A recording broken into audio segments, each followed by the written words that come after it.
Hello friends, welcome to the new episode of my channel I Prince. এবং এই ভিডিওতে অনেকগুলো এক্সক্লুসিভ আপডেট তোমাদেরকে দেবো। তার মধ্যে একটা এমন এক্সক্লুসিভ আপডেট যেটা এখন অব্দি কেউ দেয়নি, আমি একদম ডিটেলসে জানতে পেরেছি, যে কারণে মনে হলো ওটা নিয়ে অবশ্যই কথা বলা দরকার। তো ফার্স্ট অফ অল ওটা নিয়ে আমি লাস্টে কথা বলছি, তার জন্য পুরো ভিডিওটা দেখো। এবং প্রথমে আরও কয়েকটা মানে মানে কি বলবো, চমকে দেওয়ার মতো খবর রয়েছে। তো একদম প্রথমে এটা নিয়ে কথা বলবো, সেটা হচ্ছে অ্যানিম্যাল পার্ক নিয়ে। অ্যানিম্যাল পার্ক নিয়ে আমার মনে হয় না এক্সাইটেড নয় এমন কেউ আছে বলে। এবং আরও এক্সাইটেড হয়ে যাবেন, কারণ যেটা শোনা যাচ্ছে এখন অব্দি ইনসাইডার সূত্রে, এই সিনেমায় কিন্তু লর্ড ববি ফিরতে চলেছে। অর্থাৎ আপনারা আবার জামাল কুদু নাচের জন্য তৈরি হয়ে যান। তবে এবার হয়তো জামাল কুদু নয়, হয়তো অন্য কোনো গান নিয়ে আসবে, যেটা দেখা যাবে সেটা আরও হয়তো ভাইরাল। তো ব্যাপারটা যেটা জানা যাচ্ছে, আমাকে প্রশ্ন থাকতে পারে, অ্যানিমেলে তো ববি দল মরে গেছিল, তাহলে কিভাবে সে ফিরতে পারে?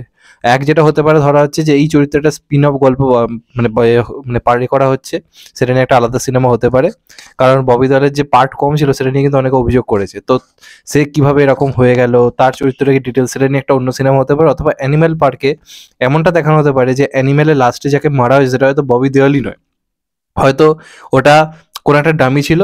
আসল ববি দেওয়াল হয়তো এখনো কোথাও রয়েছে, মানে লুকিয়ে, সে হয়তো ফিরতে পারে, এমনটা কিন্তু শোনা যাচ্ছে। এবং যদি এটা হয়, তাহলে আপনারা ভুলে যাবেন না, অ্যানিম্যালের রণবীর কাপুরকে নিয়ে আলোচনা হলো, অ্যানিম্যালের পর, রিলিজের পর ববি দলকে নিয়ে আলোচনা হয়ে যেত। এখন যদি অ্যানিম্যাল 2 এ অর্থাৎ অ্যানিম্যাল পার্কে যদি ববি দল ফেরে, দেখতে হবে না এই সিনেমা কী কালেকশন করবে, কোনো আইডিয়া নেই। তো দেখা যাক ফাইনালি কী হয়। নেক্সট যেটা নিয়ে কথা বলবো, সেটা নিয়ে আমি স্পেশালি খুবই হ্যাপি রয়েছি, সেটা হচ্ছে জলি এলএলবি 3 নিয়ে। তো এটা একটা অফিসিয়াল কনফার্মেশন সামনে এসছে, পরিচালনা করবেন সুভাষ কাপুর, যিনি আগে দুটো পার্টও পরিচালনা করেছেন।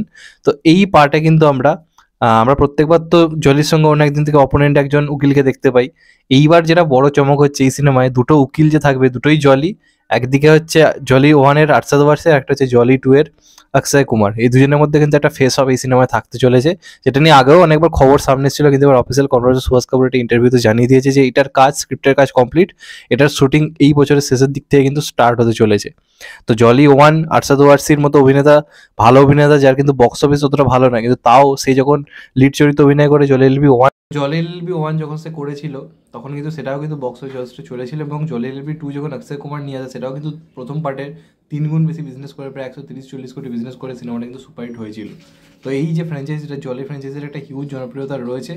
এবং মেন উকিল হিসেবে এখানেও যদি আমরা জায়গায় প্রত্যেকবার দেখতে পাই, বেসিক্যালি জলি এলবি 2তে আমরা জায়গায় দেখতে পেয়েছিলাম, তিনি যদি থাকেন মানে লর্ড হিসেবে, তো তাহলে এই দুই জলি, এবং অপরদিকে মানে সেরকম একটা লড়াই যদি প্রপারলি যদি থাকে, তো তাহলে ব্যাপারটা কিন্তু জমে যাবে, এক কথায় জমে যাবে। তো এমনটা শোনা যাচ্ছে, এবং অক্ষয় কুমার আরশাদ ওয়ারসি দুজনেই রাজি রয়েছে এটা করার জন্য। এবং এটার জন্য তারা বলছে, আমরা এতদিন ধরে অপেক্ষা করেছিলাম যে দুই জলির একটা ফেস অফ। তো যদি এটা হয়, আমার মনে হয় প্রচুর রকম হিট হবে। তো জল এলবি 3 এরকমই প্ল্যান করা হয়েছে। এবার দেখা যাক ফাইনালি কী হয় আলটিমেটলি। তো এটা গেল একটা জায়গা। তারপর যেটা নিয়ে কথা বলো, সেটা হচ্ছে ওয়েক আপ সিট 2 নিয়ে। Yes, wake up seat Ranbir কাপুরের বিরাট ব্যবসা সফল সিনেমা নয়, কিন্তু অন্যতম একটা প্রশংসিত সিনেমা হয়েছিল, এবং আমারও খুব পছন্দের একটা কাজ। রণবীর কাপুর তখন একদমই ইয়ং, তখনই সিনেমাটা এসেছিল, এবং এটা থার্ড সিনেমা ছিল। তো এটা তার অভিনয় কিন্তু খুব প্রশংসিত হয়েছিল। এবং কঙ্গনা সেন শর্মার সঙ্গে এখানে তার একটা ভাইটাল রোল ছিল, এবং ওই চরিত্রটা লোকে খুব পছন্দ করে। এবং সিনেমাটাও কিন্তু ইয়ং যে অডিয়েন্স বা ইউথ যে অডিয়েন্স, তাদের কিন্তু খুবই মনে দাগ কেটেছিল। তো এত বছর পরে কিন্তু শোনা যাচ্ছে একই কাস্টিং নিয়ে ওয়েক আপ সিট 2 হতে পারে। এবং রিসেন্টলি খুবই প্রাইভেটলিভাবে রণবীর কাপুর এবং কঙ্কনা সেন শর্মা একটা জায়গাতে কিন্তু তারা একটা শ্যুট করেছে। এবার এটা ধরা হচ্ছে, যেটা ধরা হচ্ছে এটা একটা বিজ্ঞাপনের শ্যুট হতে পারে, অথবা অয়ন মুখার্জির উপস্থিতি যেহেতু জিনিসটা ঘটেছে, তো ধরা হচ্ছে কিন্তু ওয়েক আপ সিট 2ও কিন্তু এটা হতে পারে। তো দেখা যাক ফাইনালি কী হয়। রণবীর কাপুর, আমরা বেসিক্যালি তাকে চিনি মানে একটা রোম্যান্টিক বয় হিরো হিসেবে, এখন সে একটু অন্যরকম চরিত্র করছে, কিন্তু তার মেন যে শক্তিটা সেটা কিন্তু চকলেট বয় ইমেজ, তো সেটা ওয়েক আপ সিটে রয়েছে। তো তার ওই চকলেট বয় ইমেজে ফিরতে গেলে তাকে একটা এমন সিনেমা করতে হবে যেটা বড় কাজ হবে। তো ওয়েক আপ সিট 2 যদি আসে, লোকের মধ্যে একটা এক্সাইটমেন্ট হবে। তো দেখা যাক ফাইনালি কী হয়, এমনটা তো শোনা যাচ্ছে। এবার লাস্ট অব্দি কী হয় সেটা তো সময়ই বলবে। আর লাস্ট যেটা নিয়ে কথা বলবো, সেটা হচ্ছে বিরাট বড় আপডেট, সেটা হচ্ছে প্রধান 2 নিয়ে। এটা একটা বিরাট এক্সক্লুসিভ আপডেট, একদম ইনসাইডার নিউজ এটা পেয়েছি। মানে এটা এখন অবধি আমার মনে হয় না কেউ জানে বলে, কারণ আমাকেও বলা যে আমি ফার্স্ট ডেটে জানতে পেরেছি। তো দেখা যাক ফাইনালি কী হয়, সেটা তো একটা আলাদা ব্যাপার। তো এখন আপনাদেরকে জানাই, প্রধান 2 কিন্তু হবে, এটুকু কিন্তু 100% কনফার্ম। এবার আপনারা অনেকে ভাবতে পারেন যে এই বছর দেব অভিজিৎ সেন জুটির একটা কাজ আসছে, তাহলে ওটাই কি প্রধান 2? তাহলে আমি তাকে বলে রাখি, না, ওটা প্রধান 2 নয়, ওটা কিন্তু প্রধানের থেকে একটা বড় কাজ হতে চলেছে। সেটা খুব শীঘ্রই অ্যানাউন্সমেন্ট হবে, কীরকম কী সিনেমা, কী চরিত্র দেবদার রয়েছে, সেটা তোমরা খুব শীঘ্রই জানতে পারবে। তো সেটা অন্য গল্প, সেটা প্রধান 2 নয়। প্রধান 2 আসতে টাইম লাগবে। এবার আমরা যদি দেখি, প্রধানের লাস্টে হিন্টস দেওয়া হয়েছিল যে দীপক প্রধানের ট্রান্সফার হয়ে সে যাচ্ছে হচ্ছে নন্দীপুরে। তো এবার যে গল্পটা কিন্তু ওই নন্দীপুরকে বেস্ট করে কিন্তু হয়ে চলেছে, যে কারণে ওই সিকোয়েন্সটা কিন্তু রাখা রয়েছে। প্রথমে কিন্তু এমনটা ভাবা হয়নি প্রধানের ক্ষেত্রে, প্রধানকে একটা সিঙ্গেল মুভি হিসেবেই বানানো হয়েছিল, কিন্তু এখন যেটা খবর প্রধানকে একটা বড়ই মানে ফ্র্যাঞ্চাইজি করা কিন্তু প্ল্যান চলছে, যেহেতু এই চরিত্রটা জনপ্রিয় হয়েছে এবং তারা দেখতে চেয়েছিল প্রধান কতটা সাফল্য পায়, তারপর তারা কিন্তু একটা প্ল্যানিং করবে। প্রধানের সময় এমন কিছু প্ল্যানিং ছিল না যে প্রধান টু আসবে, আসবে আসবে। তো তারপর তারা প্ল্যানিং করে যে একটা ট্রান্সফারের ব্যাপার আনার, এবং সেখানে যখন সে যাবে সেখানেও দেখবে আরও বড় রকম দুর্নীতি কিন্তু চলছে। এই যে প্রধানে রাজ্যের বিরুদ্ধে যে দুর্নীতিটা যে দেখানো হয়েছে একদম চোখ খুলে, সেটা কিন্তু লোকে খুবই পছন্দ করেছে, এবং ওটার কারণে প্রজাপতি টনিকের থেকে ওটার রেসপন্স কিন্তু ফার ফার বেটার, এটা আমরা দেখতেই পাচ্ছি। তো এখন প্রধান টু কিন্তু আরও বড় রকমের ভাবনা চিন্তা করে করা হচ্ছে। এবার সে যেখানে যাচ্ছে নন্দীপুরে, সেখানে কিন্তু আরও বড় দুর্নীতি চলছে, এবং ওখানে যে আর কি এমএলএ বা এমপি হিসেবে থাকবে, সেখানেও একটা বড় নাম বা বড় কোনো চরিত্র যেটা আরও ডেঞ্জারাস, মানে যেখানে আমরা এবারে অনির্বাণ চক্রবর্তীকে যেভাবে দেখেছি তার থেকেও শক্তিশালী একটা চরিত্র গানা হচ্ছে, যে মানে আরও ভয়ঙ্কর আর কি।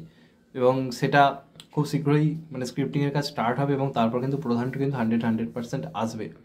এবং এমনটাও মানে হতে পারে, এখন অব্দি আমি ক্লিয়ারলি বলছি না, এই পার্টে যেমন আমরা পরাণ বন্দ্যোপাধ্যায়কে একটা সিনিয়র রোলে দেখতে পেয়েছি, তেমনভাবে কিন্তু আমরা প্রধানটাও কিন্তু মিঠুন চক্রবর্তীকেও কিন্তু পেতে পারি, এমন কিন্তু চান্স রয়েছে, এখন অবধি খবর রয়েছে এরকম। এবার সবটাই ডিটেলস পরে জানা যাবে, কারণ এইবারে পরাণ বন্দ্যোপাধ্যায় যেরকম একটা পার্ট করেছে সিনেমা, একটা সিনিয়রের চরিত্র যে লাস্ট অবধি প্রধান হয়ে ওঠে, তেমনভাবে কিন্তু প্রধান টু এর ক্ষেত্রেও কিন্তু মিঠুন চক্রবর্তীর কথা ভাবা হচ্ছে।